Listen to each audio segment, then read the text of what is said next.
אמרו לנו שאנחנו לבד, שאנחנו חייבים להילחם לבד, אבל האמת, מעולם לא היינו לבד. שיקרו לנו יותר מדי זמן, אמרו תהיה חזק לבד, פשוט תמשיך מכאן. חיפשנו עזרה בכל מקום חוץ מלמעלה, כשכבר מהשמיים נשלחה אלינו אהבה.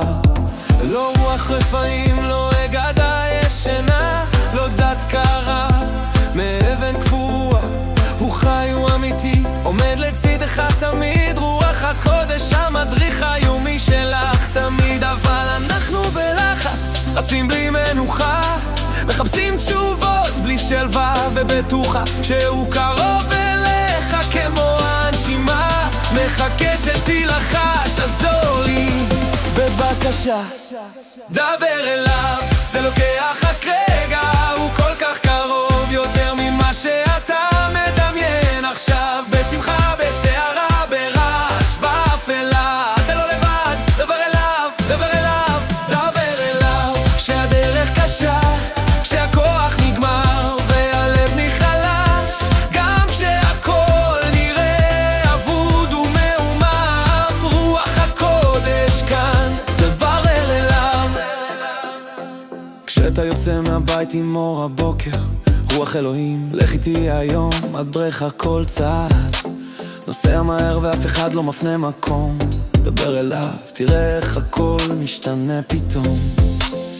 אצל הרופאה הלב מלא פחד, אדון חכמה עשה שיהיה ברור ומיוחד, בלימודים כשהמוח עייף וכבד, הוא מדליק אור וידע זורם מיד, כשמשקיר עליך מתייחסים לא נכון, הוא מגן על שמך עומד כמו מגן, גם שהבושה מנסה להפיל אותך למטה. הוא אומר ילדי, הכתר עוד על ראשך,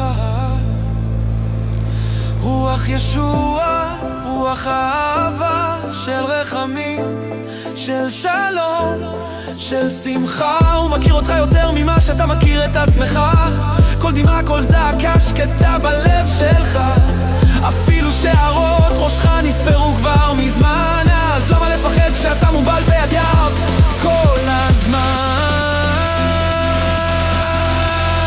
למה לפחד כשאתה מובל בידיה כל הזמן? למה אתה סוחב את העולם לבד, שהשמיים כבר נתנו לך בית ומקלט? לא צריך קסם, לא צריך לצעוק, תפילה קטנה אחת והוא כבר פה עמוק, באוטובוס, בעבודה, בלילה, בחדר בדממה, בחושך שקר וסוגר, דבר אליו בניצחון או מפילה, כי עם אלוהים גם קטן נהיה גדול בלילה קרה.